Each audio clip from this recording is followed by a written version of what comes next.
All right, let's get started. Let's go ahead and do a pocket drop of the everyday carry items.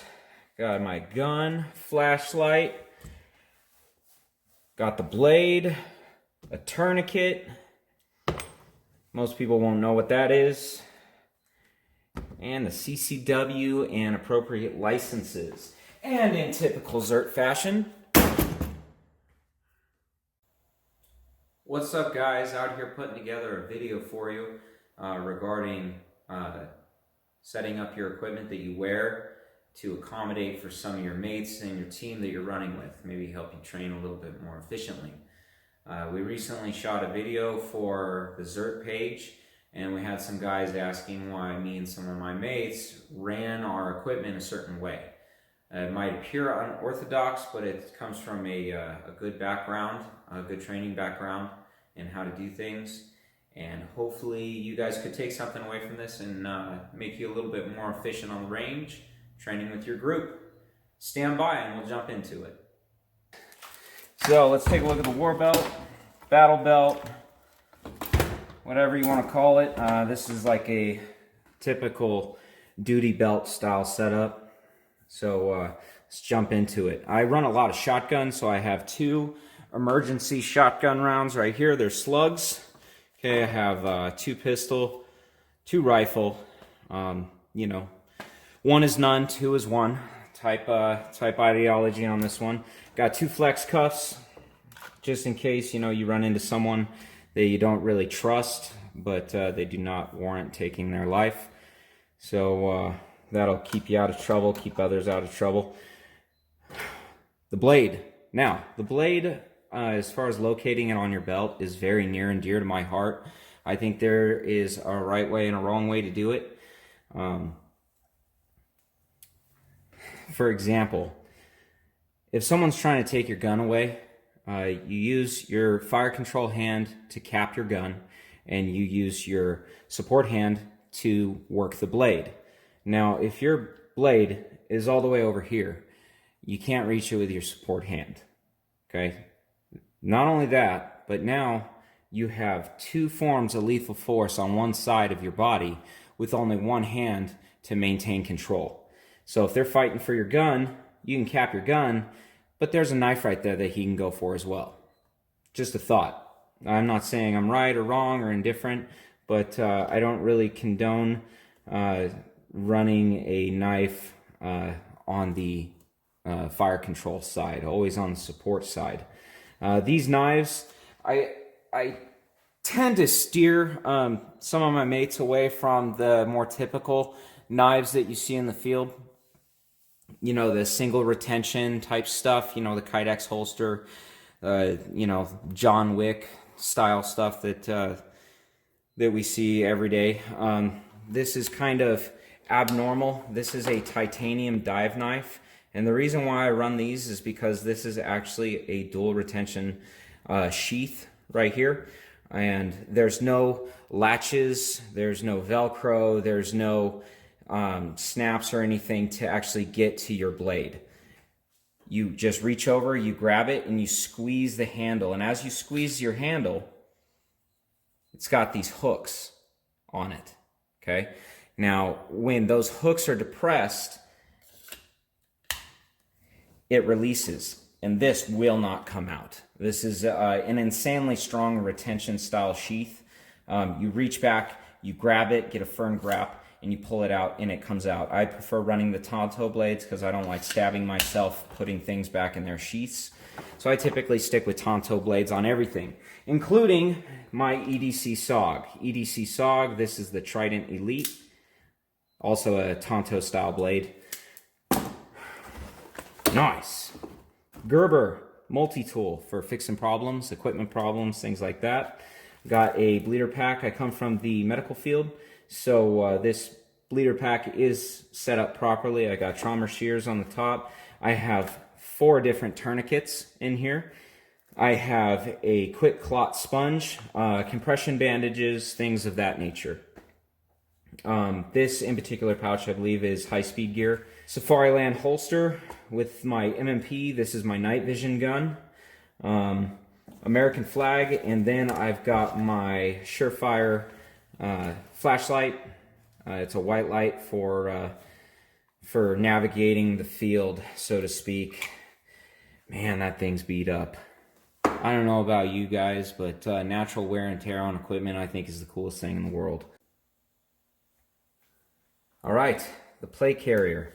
You'll see some subtle differences from the typical setup, mainly this guy. 3 pistol, 3 rifle. Like I said, I run shotgun a lot, so I do carry shotgun on my plate carrier. I have my tourniquet that can be accessed by my support hand, and my communications earpiece, so it's quiet, doesn't make any noise, no one can hear what's going on but me, and my communication device going to my 2-way and a ham radio. Nice. This guy, this is a MLS adapter going to a QLS adapter for Safariland. Now, I only run Safariland. The people in my group only run Safariland. In my opinion, hands down, it is the best holster system on the market. There's some holster companies that make a variation of this, but in my opinion, it is not as stable as what we have going on from Safariland. For example, this is the pistol that runs on my belt, and that's the attachment. Anytime I go to get into a vehicle, I can unlatch this off of my hip and I can attach it to my plate carrier, just like that. So I can actually draw my pistol from any vehicle. And that is, in my opinion, working vehicle tactics and survival and confined movement techniques is extremely important, being able to do this. Now, the good thing about this is you can take these QLS adapter plates and you can mount these underneath your kitchen table. You can mount them on the dashboard of your car, and you can unplug this from your hip and you can plug it into any one of those places that has this QLS adapter plate. In my opinion, this is a far superior setup than trying to have this pistol on your thigh or on your hip and try and draw from the seated position. All right, so now this is where things get a little weird, where you start seeing some training differences in this plate carrier.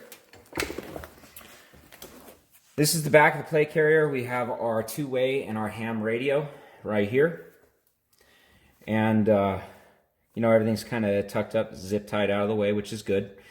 Now you're probably wondering, dude, well, first off, why are you carrying Glock mags when you run an MMP?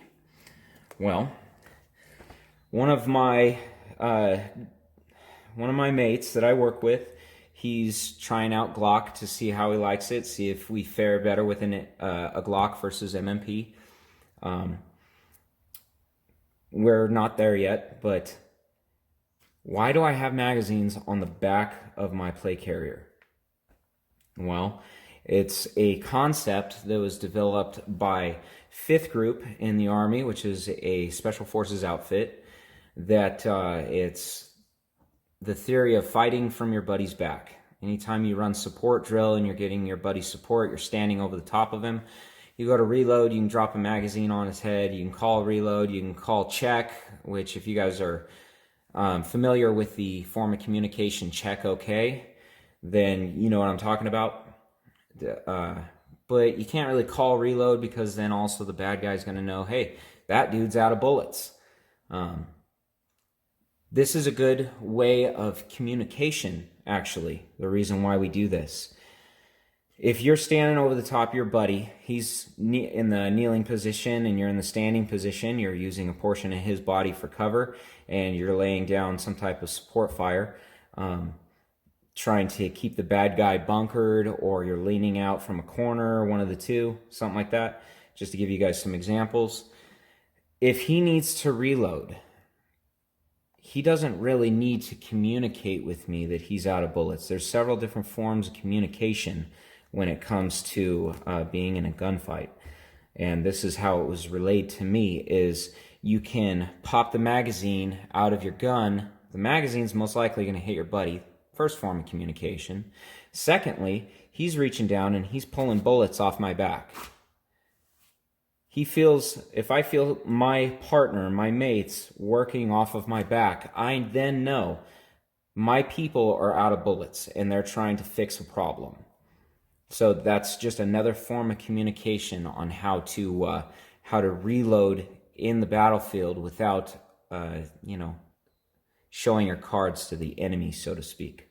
I also keep zip ties on my back, just in case I'm holding a suspect, if you will, down, and we're working restraints. I don't have to fumble for my stuff. My partner can run up and rip these zip ties off from my back. It's one down, one up, and now he can help me restrain. It's always good to have some of your buddy's equipment on the back of your plate carrier so he can fight off of your back. It also improves communication, which is key in the battlefield. Anyways, I hope this was helpful. I hope this answered some questions, and maybe this will help improve your guys' training with your team or your mates, people that you work with, train with, and trust. Peace!